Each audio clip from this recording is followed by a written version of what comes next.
வணக்கம் ஃப்ரெண்ட்ஸ், என் பேர் குணா. இந்த வீடியோ நம்ம என்ன பார்க்க போகிறோம்னா சூரிய பலகை டிசைன். இது 2வது வீடியோ ஃப்ரெண்ட்ஸ். இப்போ பாருங்கள், கம்ப்ளீட்டாக லட்சுமி விநாயகர் எல்லாம் அடித்து முடிச்சாச்சு. மனுஷங்க லட்சுமி யானை.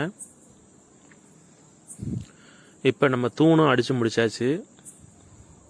தூணு, கொடிக்கருக்கு, யானை, அந்த மண்டபத்துக்குள்ள துணி எல்லாமே அடித்தாச்சு. பீடம் அடித்தாச்சு. இதுக்கப்புறம் நம்ம கீத்துளி போடணும். இந்த மரத்தில் என்ன ஒரு வீக்னஸ்னால், மரம் வந்து நையுது. அதாவது கொஞ்சம் பொதுன்னு இருக்குது காலுக்கு கீழே. மேலே உள்ள பகுதி பூரா நல்லா இருக்குது. அதனால் மண்ணை ஊற்றி இதில் அடிக்கணும்.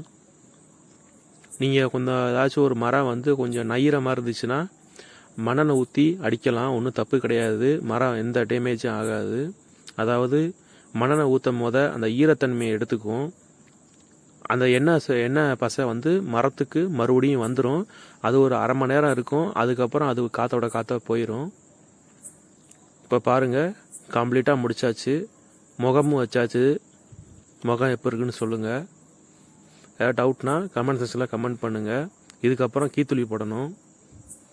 இப்போ மண்ணெண்ணெயை ஊற்றி கொஞ்சம் நேரம் ஊற வைக்கணும். அதுக்கப்புறம் தான் கீத்துளி போடணும். அது இறங்குறதுக்கு கொஞ்சம் லேட் ஆகும். சில பேர் டின்னர் யூஸ் பண்ணலாம் கேட்கலாம். ஆனால் டின்னர் வந்து அந்தளவுக்கு நல்லா இருக்காது. டின்னர் வந்து காற்றா உடனே போயிடும். இது மண்ணெண்ணெய் வந்து ஒரு அரை மணி நேரம் நிற்கும். இப்போ பாருங்கள், சாமி ஃபுல்லாக மண்ணெண்ணெய் ஊற்றி இருக்கு பாருங்கள். இதுக்கப்புறம் நம்ம வந்து கீத்துளி போடணும். இப்போ யானைக்கும் அதே மாதிரி தான். நான் கொஞ்சம் கொஞ்சமாக ட்ராப்பாக மண்ணெண்ணெய் ஊற்றிட்டு கொஞ்சம் கொஞ்சமாக கீத்துளி போட்டுக்கிட்டே வருவேன். இப்போ யானைக்கு கீத்துளி போட்டுக்கிட்டு இருக்கேன். மண்டபம்லாம் போட்டு முடிச்சாச்சு. ஏதாவது டவுட்னா கமெண்ட் செக்ஷனில் கமெண்ட் பண்ணுங்கள் ஃப்ரெண்ட்ஸ். நெக்ஸ்ட் வீடியோவில் கீத்துளியில் பார்ப்போம் ஃப்ரெண்ட்ஸ். கமெண்ட்க்கு ரிப்ளை பண்ணியிருக்கேன், பாருங்கள் ஃப்ரெண்ட்ஸ்.